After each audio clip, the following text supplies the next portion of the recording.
LSU 17, Clemson 10. This game went the complete opposite way that many people, myself included, thought it was going to go. I thought coming in that Clemson was going to win because their defensive line was going to overpower the new look offensive line of LSU. I thought LSU would have a tough time establishing the run game, and eventually you will see this team fall apart in the second half with them putting too much on Garrett Nussmeier's shoulders. But this game went the way I expected it to, but for the opposite team. Clemson was the one who had a hard time being able to sustain themselves on the line of scrimmage. Their offensive line was getting pushed back all night long by LSU's defensive front. Cade Klubnik looked out of sorts at times. He was looking a little bit erratic. That improved LSU secondary that they revamped from the transfer portal, made a lot of big plays.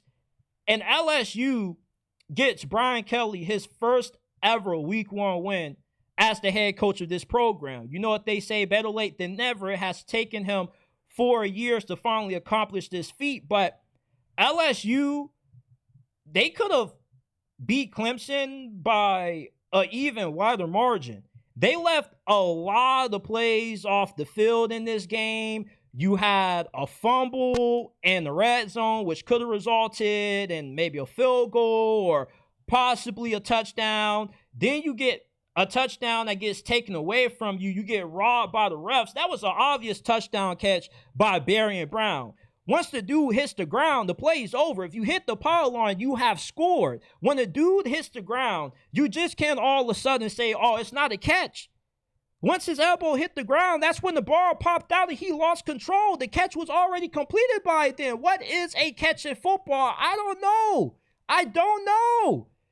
Every time I see one of these catches get overturned, I just continue to ask, what even is a catch anymore in football? We need videos of what a catch is and isn't after what I just saw with that Barry and Brown touchdown that was taken off the board from LSU. And I thought at that moment, when he had to settle for the field goal and the kicker ends up botching the kick and he ends up getting injured in the process, that's when this game was going to flip and Clemson was going to start taking over. That's when they were going to get the home field advantage on their side. That's when they were going to run away with the momentum, but it never happened. LSU's defense held firm. And unlike last year, even though Blake Baker's defense was very good in terms of how they look compared to LSU in 2023, this year, though, you can actually trust this defense to go win you a game. Brian Kelly can say, hey, defense, our offense isn't looking so hot. Win us this game, and LSU can go do that. After beating Clemson, LSU has more than affirmed that they're going to be a national championship contender this year. With the talent that they have on this team, they're good enough to beat anybody, any place, anytime. You can see them win the SEC, get into the playoffs, and maybe be in the Final Four. This is the most talented team that LSU has had since they last won the national title in 2019, 6 years ago with Joe Burrow. They have great receivers. They can run the football now. Running the football, I feel, was the big difference in this game.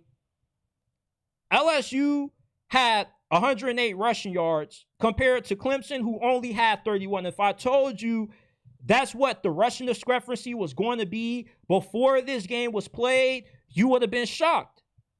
LSU has a bunch of new faces on the offensive line. They're going up against a Clemson defensive line that has 2 projected top 10 picks on the interior, along with a bunch of other guys who are going to be first rounders as well next year. LSU just didn't beat your average run-of-the-mill ACC team. They beat a Clemson team that most definitely is a top 5 team in America, and they gave them a lot of fits. And I feel like this game shows more about how good LSU is going to be in a very critical year for Brian Kelly, where it seems like it's playoffs or get fired. And I think that this loss for LSU still doesn't really change much as far as the expectations that Clemson has. They still look good enough to beat anybody. Their defense held one of the most talented offenses in college football to only 17 points. If we saw Clemson playing Texas today, who do you think would have won that game? I would have picked Clemson. With how rattle arch Manny looked, how out of sorts that team was, I could have saw Clemson running away with that game if they played Texas right now. Clemson, just because they lost early doesn't mean that they're an overrated team. I know it's been a while since they last beat an elite team, but it's hard to beat elite teams in college football. And maybe Clemson's win against an elite team probably may not come into the playoffs, but would you rather beat a good team in week 1 and peak early? Would you rather beat an elite team in the playoffs when it actually matters? Clemson still looked very good. They had a lot of opportunities to win this game. LSU, they just showed up and they look more prepared, because when you get home field advantage and you end up not being able to capitalize off it like how you should against a team that has been notoriously known for imploding on the road, then you know, like, I just have to give the benefit to LSU that they were the better team.